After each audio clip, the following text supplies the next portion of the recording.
Hello, sir, and I welcome you here to Afghanistan. Thank you. Nice to have you here. We would be much more happier to have more visitors, tourists here in our country, Afghanistan. My name is Idris Qadiri, and I'm the founder of this institute, Afghanistan English Campus. And I have been working here for 3 years, and we started from very beginning, and then we continued due to many problems, still trying to make things better, and Alhamdulillah, it's all going well, and still have happy time. My name is Mohammed. I grew up in United States, but I came here about 6 years ago. Okay. So I've been here since the last 6 years. Yeah, my name is Naveed. I studied in Malaysia. I studied almost for 10 years. I studied political science, and I've been teaching for quite a long time. And I Okay. taught public speaking, presentation skills here in as well as in Malaysia. Yeah. For sure, we were even in the previous government, in the Republican government, and now under the Emirates, we are working in the Islamic Emirates. Of course, I was there at that time as well. Okay. So how do you feel the difference between then and now? Actually, to be clear, to be honest about the differences, in the previous government it was much more, I'm talking about the education, it was much more co-education, and it was all girls and boys studying together. And nowadays it's somehow we are working on the system of education to make it separate, make it more Islamic, and to according to our culture, according to our customs and traditions, girls should be able to go and study in the schools, universities, and boys should be able to study. Of course, boys can go even right now, but for the girls should be a better system Okay. to allow them to study and learn Okay. better. Well, I have seen here, I mean, in your institute that there are also like a section where the girls come to study and there also a section where the boys come to study. Yeah, yeah. So you have two separate sections for them? Yeah, it's separated. It's separated, and the section which girls are studying mostly, no male teacher or male student is allowed to go on that side, and the section which boys are studying, no female is allowed to walk in the boys section. It's all separated. So you were telling me about your experience that when the Taliban took over and you were like, so people were fleeing from here. Yeah. And you also went to the airport. What happened then? So when the Taliban took Afghanistan, it was a panic. It was huge. So people were going this way, that way. I didn't know what to do. It was like confusing, right? So I had friends that told me that you have to go to the airport. They will allow you in. So one of the days I went with a friend of mine here, Sir Idris. We went there, so I saw the situation. I said, oh my God, I've never seen something like this in my life, you know? And I saw thousands and thousands of people in different entrances. And we were in a situation, I think, when I first came there, I saw citizens of the U.S., England, Austria, everywhere. They were behind the barricades on the ground, holding their passports up, like begging. So when I came, I looked at two of the American soldiers and I told them, hey, listen, man, what the heck is going on? So I talked to them in a kind of crazy way to them. And they were afraid. They were like, you're American? I was like, no, man, come on, man. I'm Chinese, man. What the heck, man? So they were like, all right, sit down and we'll open the door for you and then we'll let you in. So I was like, all right. And I kept telling him, I was like, man, this is stupid. Let's just get out of here, man. Look at it. We're like beggars right now. I don't feel like begging. And another gentleman said, all right, a soldier, he called me and he said, listen, I need you to go to the corner area. We go to the corner area. We were very near the door. And one of the, I think the soldiers, the Afghan soldiers, shot the gun in the air. And I saw, it was like what do they call it when the wildebeest? It's when they're running and they're going crazy. What do they call that? It was jammed, right? So everybody was falling on the ground, and I saw babies on the ground crying, old women. We get to the street area. The Taliban was hitting people because of the commotion, and after that I said, you know what? I'm not going. And then I came back. I said, I'll stay. Maybe my destiny is to be here. And currently I'm teaching, I think, Yes, I did not leave the country, and I will not do that. In addition to what Mr. Dalvin said, we created that destruction. So it's not that the current government created. It's we created. So the legal people must have left the country. But the problem, we were the problem. So actually, wrong people were taken out of the country. The real people were left here. So I think we created that distraction.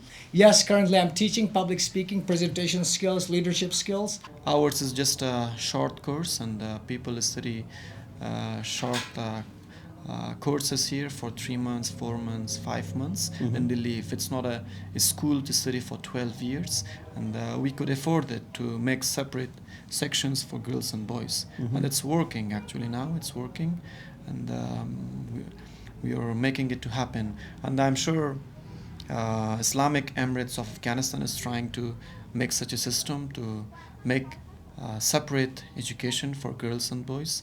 Once the system is prepared, the plan is done, then inshallah everyone will be allowed to study. It's not just English. One of the issues that we have with the young generation here, they're just taught to just from point A to point B, graduate school and either become an engineer or something else. They don't go the further distance and open their minds, about different subjects and different things. Like you're a traveler, right? Yeah. You love to travel and you see the cultures. Yeah. Outside of Afghanistan, they don't know anything, any culture, anything like that, what their food delicacy is, anything. Yeah. So we try to teach them and those in the topics as well. And I think we need good exposure for our educated ones. I mean, those who came from America, in a previous government, they're all fake people here. They came here to make money here. They were not here to serve the country. So I think I studied in Malaysia. It's one of the most advanced countries in Southeast Asia. Yeah. So I left that country. I think we are patriots. We are patriots Yeah. here. So those people, I think they were fake Yeah. people. They came in the name of developing this country. I think it went the other way around. And then they left. Yes, they left. They ran. Do they know right now, like, of this education complex and your facilities, like to have two separate sections for male and female? Of course, we cannot hide it. We are working in a wide space, and people come and visit and they see everything. Of course, yeah. And they know it. Yeah. And they say it's okay. Yeah, for now, if it's separated, if they can be for in the beginning once the government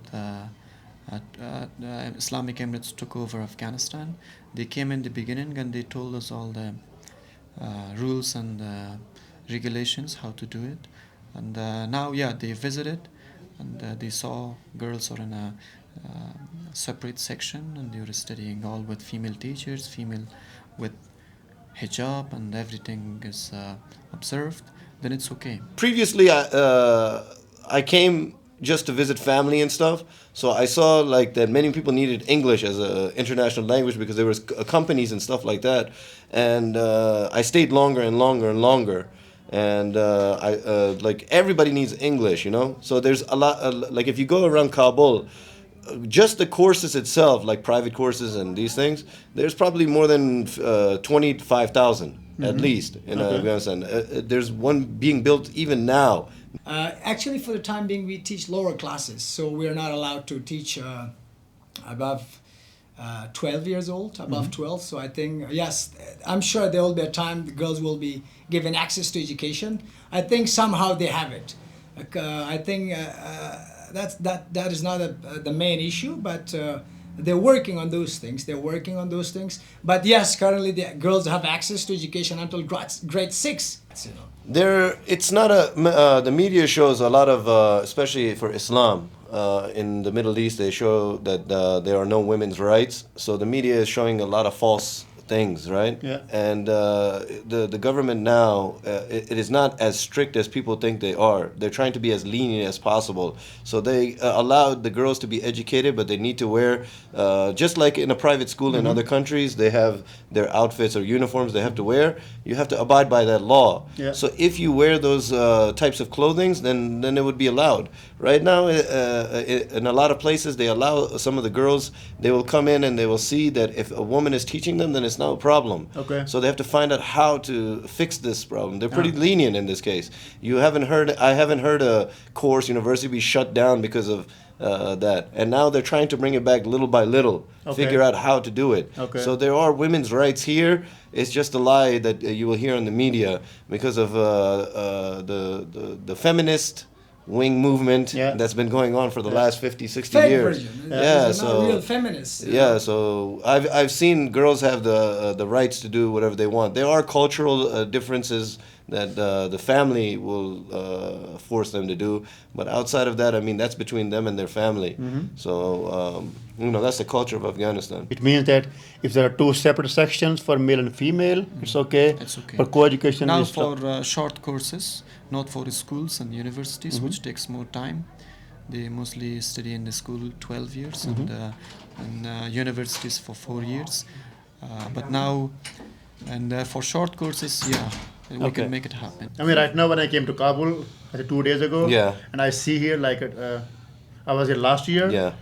and I came here now, and I saw a difference now that I saw on the street many women, many girls, some without veil, and some like with their abaya stuff, and they are like doing their daily businesses. So they go on the taxis, they go for shopping, they go to do some things, they go to pick their brother from the school, stuff like that. I mean, it's becoming much more normalized. Yeah. Like in the beginning, people were afraid. Like, Yeah. if I come outside, are they going to hit me with a Yeah, stick? yeah. So that's what the mentality was. Yeah. Then people saw that the security is actually the best that it's been for the last 20 some odd years, right? So I've talked to a lot of Afghans. And they have said, yes, the security is much better. The only problem here is the economical problem. That's it. That's the only I thing. think unemployment is almost every part of the world. Coming back to Mr. Dalvin, these feminists, we used to have singers from different parts of the world. They were coming here in the name of women's rights. Yeah. Can you believe this? Ariana Saeed, I don't exactly know these girls. They were here just to make money and spoil Afghan girls in the name of women's rights. Yeah. And I mean, you see the West. Where is the women right there? How women are treated. And they're telling us, they're sending our own Afghans here to tell them what is women's rights. And in fact, rights are not given to the women in the Western world. Yeah. And you know what is happening in America? I hope you will broadcast what we are saying. I hope you do that. I hope it Unedited. will go. So you cannot bring democracy, full version of, you have to define democracy first. As far as I think that democracy is hypocrisy in the Muslim world. So how can you bring your feminists here to remove your scarves? Why do we have to remove? Is there anything you would like to add here? I'm just saying, some of the people when they left Afghanistan and you're living outside in the foreign countries, they think Afghanistan is hell, and they think it's the worst place to live. I think it's not that bad, and still the government is working. They're trying to make things much better. The only problem is about some job opportunities that we need, and education, girls' education. Once we find the way out for this problem, then everything is set, and mashallah, alhamdulillah, everything is good, especially about security. It was difficult to travel around Afghanistan before, but now as you have traveled and you have visited many provinces of Afghanistan, you can see it's all safe, it's all It is secure, safe. nothing is wrong with the security. And the most important thing in a country, in a society, is security. Okay. Once security is set, the rest, everything is going to get better. What do you feel the difference between now and past? Very good question. Yes, in the past, corruption was at its peak. Women were treated like rubbish. It's a fact. Yes, there were like some daily activities were going on, normal as normal. Banking sectors were a little bit good, but the corruption was at its peak. I did speak. I think this government is much, much far better. The crime rate was at the highest level in a previous government. Coming to this government, I think the crime rate has gone down. I'm not saying fully, but it has gone down. You don't see corruption here. We don't work in the administration, and we didn't even work with the previous. We work, but with NGOs. So I think this government is much better. Especially the women were treated as an object in a previous government. As you are experiencing the life here every day, so what do you see the current government in the next 3 to 5 years? So it takes time, right? Every new government that comes, you have a high percentage of population, so the law has to be in effect, right? So it takes time to find out, okay, which route can we go to please the people. So like you've seen in history that many empires, the empires have been destroyed because of the people, how they treated the people. So if you treat the people very badly, your government is not going to last, right? So they're trying to find a correct infrastructure, how to control different provinces and these things. So they're going in the right path. But one of the biggest obligation is under the citizen. We have to abide by that law and follow it, and then things will get much better and easier. If we go against it, then war will happen again. Okay. So hopefully, inshallah. I think we have to reduce unemployment rate. They need Well, to if the work. sanctions get out, Yes, yes. If definitely we are under sanction right now, and even our diplomats and current leaders are mostly under sanctions, so they're not allowed to move.